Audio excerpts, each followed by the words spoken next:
Lagi kitang naiisip,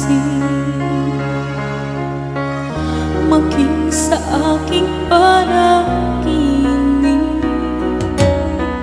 Ninanais na makita at makausap kahit saglit.